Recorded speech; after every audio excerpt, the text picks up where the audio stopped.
استاد جی اگر سنت والی نماز میں صرف فرض پڑھ لیے، مثلاً ظہر میں 4 فرض پڑھ لیے اور سنت چھوڑ دی کہ تھوڑی دیر میں پڑھتا ہوں اور عصر کا وقت داخل ہو گیا، تو پھر سنت نہیں پڑھ سکتے بھائی، وقت کے اندر اندر پڑھنی پڑیں گی۔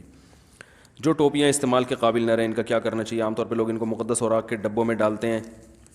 او بھائی دیکھو، ٹوپی جو ہے نا آپ کے لباس کا حصہ ہے۔ یہ جو مسجدوں میں ٹوپیاں رکھنے کا رواج ہے یہ بالکل صحیح نہیں ہے۔ ہر آدمی کا لباس ہے نا، تو پراپر ڈریس میں آنا چاہیے، تو پراپر ڈریس میں شلوار قمیض بھی ہے، ٹوپی بھی ہے، صحیح ہے نا؟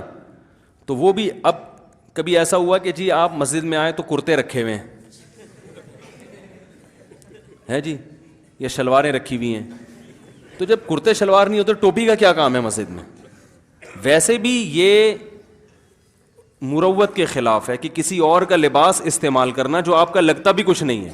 ہر آدمی کی پسینے کی الگ بدبو ہوتی ہے، ہر آدمی کے ٹرین کے نکلنے والے جراثیم الگ ٹائپ کے ہوتے ہیں، ہر آدمی کی جوئیں الگ ہوتی ہیں۔ ایک ہی ٹوپی صبح سے لے کے رات تک مختلف قسم کی کھوپڑیوں سے گھوم گھوم کے آپ کی کھوپڑی میں آئے تو یہ ویسے بھی صفائی کے، ایسی صورت میں تو میں تو ننگے سر پڑھ لیتا ہوں، مسجد کی ٹوپی استعمال نہیں کرتا۔ ٹوپی اپنے پاس رکھو بھائی، ویسے 24 گھنٹے سر ڈھاکو، نہیں تو کم از کم نماز کے وقت جیب میں رکھو اپنی، نہیں ہے تو ایسے ہی پڑھ لو، وہ زیادہ بہتر ہے کسی اور کی ٹوپی پہننے سے۔ یہ جیسے ایک تولیہ 20 آدمی استعمال کر رہے ہوں تو غلط ہے نا، اس کے پسینہ الگ ٹائپ کا ہے، اس کا پسینہ الگ ٹائپ کا ہے، وہ پتہ نہیں کس قسم کا پسینہ نکال رہا ہے، وہ سارے پسینے آپ اپنے منہ پہ لا کے مل رہے ہیں، کتنی غلط بات ہے۔ تو یہ بھی ایک عجیب سی بدعت ہمارے مسجدوں میں ٹوپیوں کی چل پڑی، اور پھر ٹوپیاں اب تو پھر بھی کچھ غنیمت آنے لگیں، پہلے وہ چٹائیوں والی ٹوپیاں ہوتی تھیں، اس کے تن کے نکلے ہوئے ہوتے تھے، درمیان سے گنجی ہو گئی سائڈوں سے، وہ اللہ کے سامنے وہ پہن کے کھڑے ہو رہے ہیں، چٹائی لپیٹ کے نا جیسے کھڑا ہوتا ہے، وہ پہن کے کسی دعوت میں انسان نہیں جا سکتا، لوگ سمجھیں گے چندہ مانگنے آیا، بھگا دیں گے اس کو وہاں سے۔ تو اللہ کے سامنے بھی پراپر ڈریس میں انسان کو ہونا چاہیے، سمجھ رہے ہیں؟ اچھا وہ یہ ہو گیا ٹوپی کا مسئلہ۔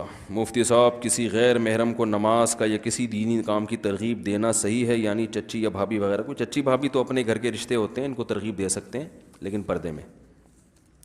استاد جی رونگ وے جانا بائک پر کیسا ہے؟ اگر تھوڑی سی دور ہی جانا ہو چلے جائیں یا نہیں؟ کیا یہ گناہ کبیرہ تو نہیں ہے خیر، لیکن ثواب کا کام بھی نہیں ہے، خلاف قانون ہے۔ آج کل تو سنا FIR کٹتی ہے نا پولیس والے، تھوڑے سے رونگ وے پہ بھی آپ کو رائٹ وے پہ لے جائیں گے جیل کی طرف۔ بھائی رونگ وے پہ بڑے حادثات ہم نے دیکھے ہیں، بائک تھوڑی سی بھی رونگ وے پہ آپ چلاتے ہیں نا، ہم نے بڑے حادثات دیکھے ہیں، وہ سامنے والے کو نہیں پتا ہوتا یہ رونگ آ رہا ہے، وہ بھیڑ دیتا ہے۔ ایسے بہت سارے لوگوں کی ٹانگیں ٹوٹتی ہوئی دیکھی ہیں، موتیں دیکھی ہیں، اس کا خیال کرنا چاہیے انسان۔